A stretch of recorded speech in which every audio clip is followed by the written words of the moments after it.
What is up, everybody, and welcome back to Crafting Cars. Today we are working on the LS1 for my RX-7. We're finally putting the pistons rods into the block, but first things first, we gotta separate the cap from the rod. Let's get right into it.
Okay, so I'm going to walk you guys through how I set up a piston and rod combo, and we're going to be starting on cylinder 8.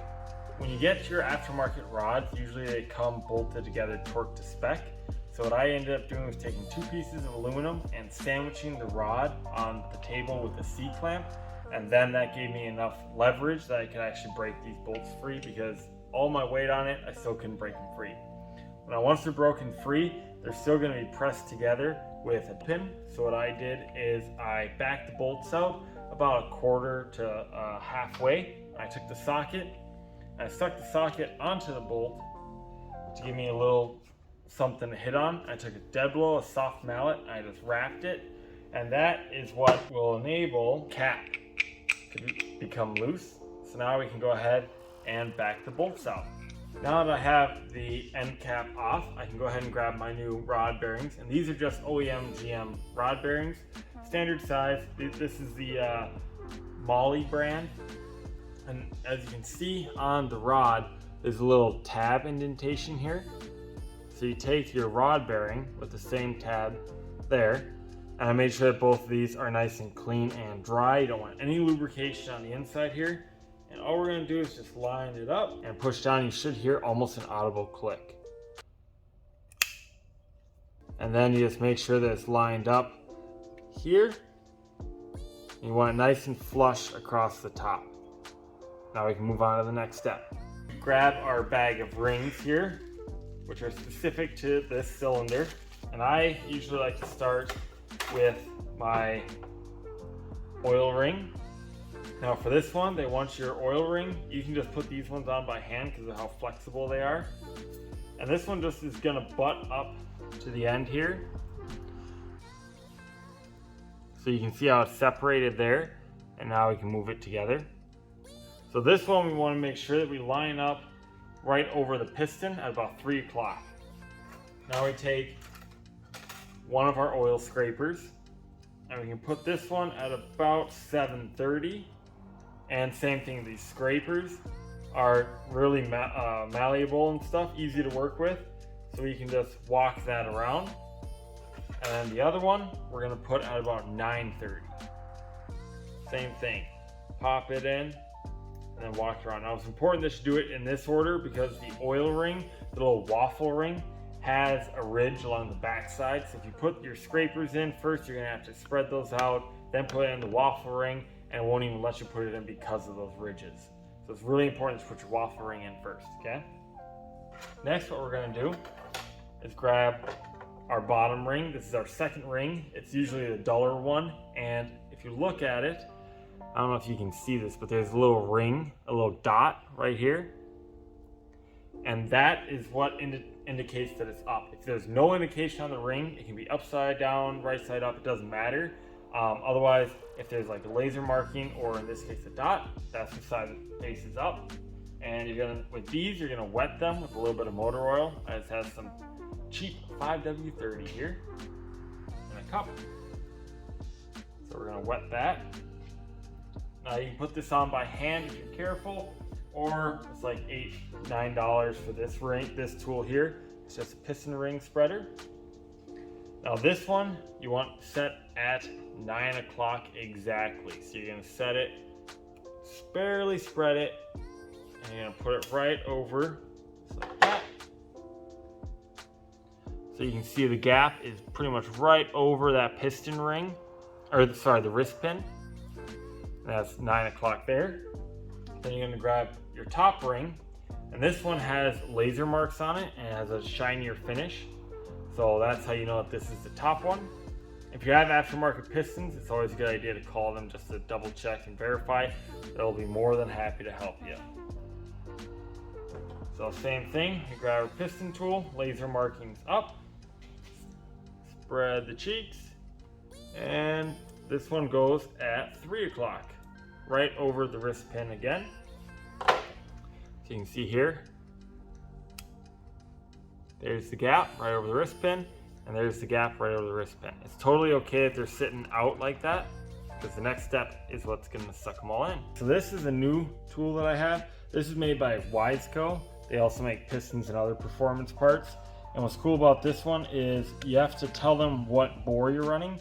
So even though technically you're running a 3.908 bore, and this is a 3.898 inch bore, it still works for this setup, which is awesome.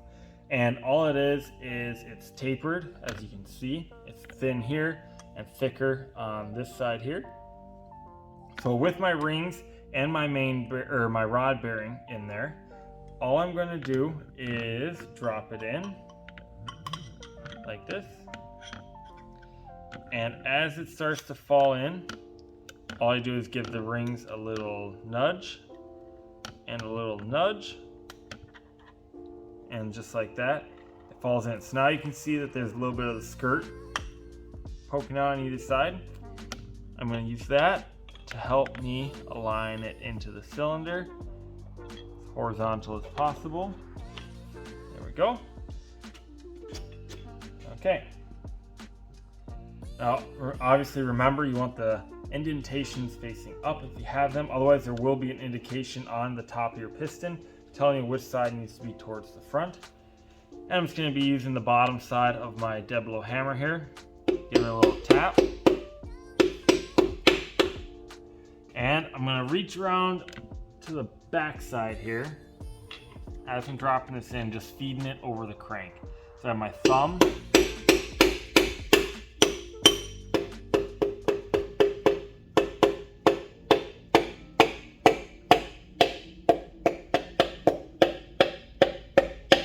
There we go. Now, just like that, there's the piston all nice and happy in its home.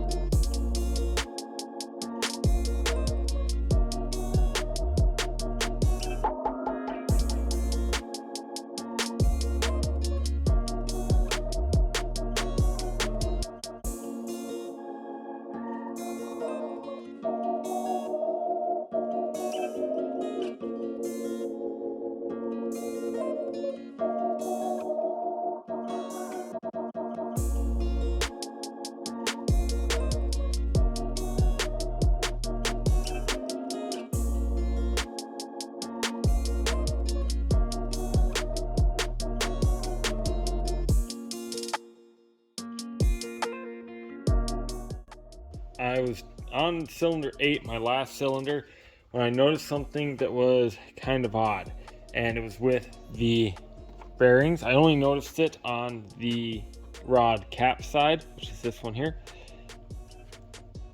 When I grabbed it, I noticed that it felt a lot heavier and a lot denser than all the other ones. Right here I have a brand new set from the parts store, and you can see the part numbers are identical.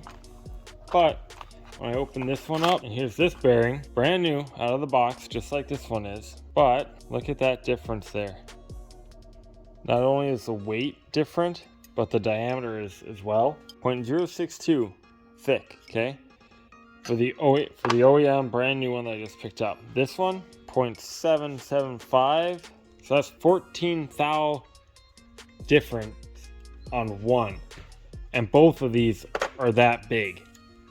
So that means that it's almost 30 thou across the entire diameter of the crankshaft.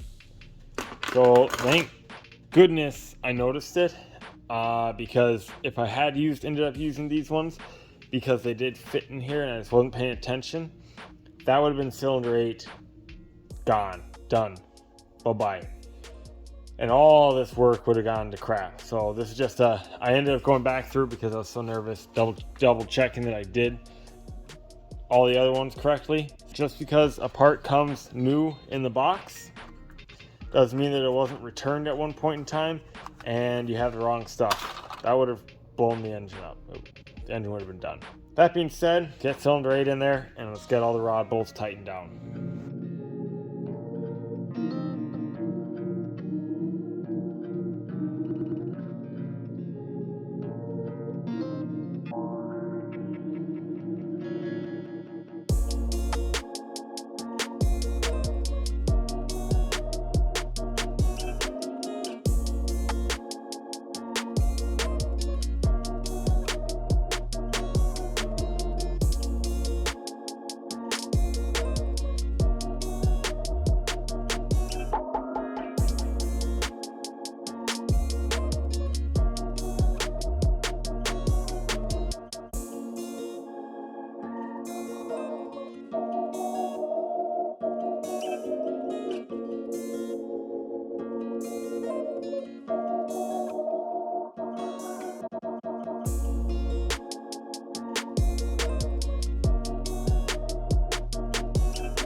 Okay guys, I hope you enjoyed what you saw. I learned a lot. I hope you did too. As you can see, all these pistons are all in. And all of these pistons are all in. Huge step. We can finally start bolting the oil pan, the pickup tube, the oil pump, all that stuff back on. The camshafts going in. This is a big step. This is a time-consuming part they needed to double check all the clearancing and everything. It's all done. Big moves coming. I am super excited, super relieved. Big hump over, and even though there were a few speed bumps, they're done. So if you have any questions about what I did, comments about what I did, or concerns about what I did, feel free to leave them down below. And if you liked what you saw, leave a like. If you want to keep seeing more of what you saw, please subscribe. Until then, we'll see you guys in the next video. Bye-bye.